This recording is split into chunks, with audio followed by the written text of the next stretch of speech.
আজকে কি রান্না করবা? মাংস রান্না করব। মাংস? মাংস শুধু মাংস আমার দরকার কি? মাংস দিয়ে একটু বিরিয়ানি রান্না করো না। বিরিয়ানি খাবা? হ্যাঁ, বিরিয়ানি রান্না করো। অবশ্য অনেকদিন খাওয়া হয় না। তা তুমি অফিস যাও, এসে তাহলে খাবা আর কি। এখন তাহলে আমি বিরিয়ানি রান্নার জোগাড় করি।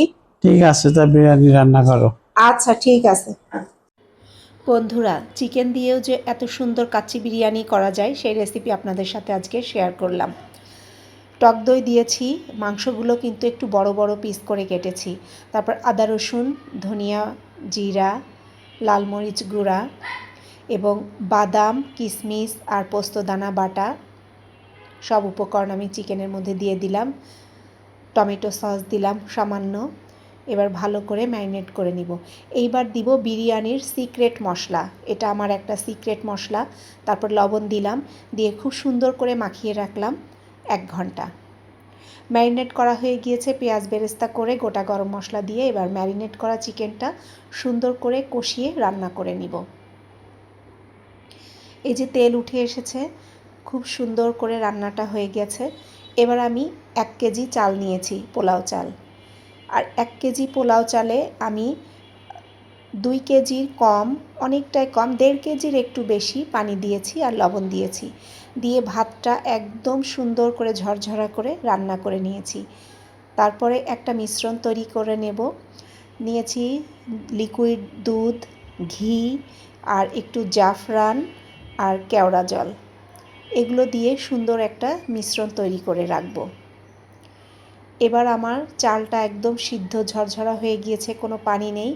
তারপর রান্না করা মাংস দিয়ে দিলাম, আর অর্ধেকটা ভাত আমি আগে উঠিয়ে রেখেছিলাম, সেই ভাতটা এবার সুন্দর করে চিকেনের উপরে ছড়িয়ে দিলাম। এইবার সেই দুধের মিশ্রণটা, ঘি দুধ সেগুলোর মিশ্রণটা উপরে ছড়িয়ে দিয়ে কিশমিশ আর কাঁচামরিচ দিয়ে সুন্দর করে দিয়ে দিলাম। এবার উপর দিয়ে দিলাম পেঁয়াজ বেরেস্তা। এবার আমি এটাকে 1 ঘন্টার জন্য দমে দিব। সেম প্রসেসে আপনারা মাটন এবং বিফ বিরিয়ানিও, কাচ্চি বিরিয়ানিও করতে পারেন। শুধু মানে একই প্রসেস, শুধু মাংসটা আলাদা হবে। কথা বলতে বলতে আমার চিকেন বিরিয়ানিটা হয়ে গেল, চিকেন কাচ্চি বিরিয়ানিটা। আরে বাবা রে, এই যে সেই 5 স্টারের মতো সাজাইছো দেখা যায়। 5 স্টারের মতো সাজাইছি। এখন খেয়ে বুঝতে পেরেছি টেস্টটা কেমন হলো। তো সাজানো ভালো হইলে হবে না, খাওয়াতেও ভালো হইতে হবে। তা তো অবশ্যই, টেস্ট করে তবে দেখো। Decoration must. খাবারের মানে যদি একটু ডেকোরেশন করে পরিবেশন করা যায়, তাহলে সেই খাবার দেখতে ভালো হলেই কিন্তু টেস্টও অনেক গুণে বেড়ে যায়। এখন খেয়ে বলো কেমন লাগছে, হ্যাঁ, বলছি। কেমন হয়েছে তা আগে বলো। আর বন্ধুরা, আপনারা এই বিরিয়ানির রেসিপি সম্পূর্ণ দেখে বাসায় ট্রাই করবেন আর আমার কাছে কমেন্ট করে জানাবেন কেমন লাগলো। আর হুম, হুম, খুব ভালো ভালো লাগছে? হয়েছে। হ্যাঁ,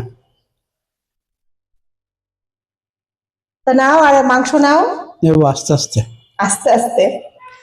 তো আজকে এই পর্যন্তই বন্ধুরা, সবাই ভালো থাকবেন, সুস্থ থাকবেন, আমাদের জন্য দোয়া করবেন। আল্লাহ হাফেজ।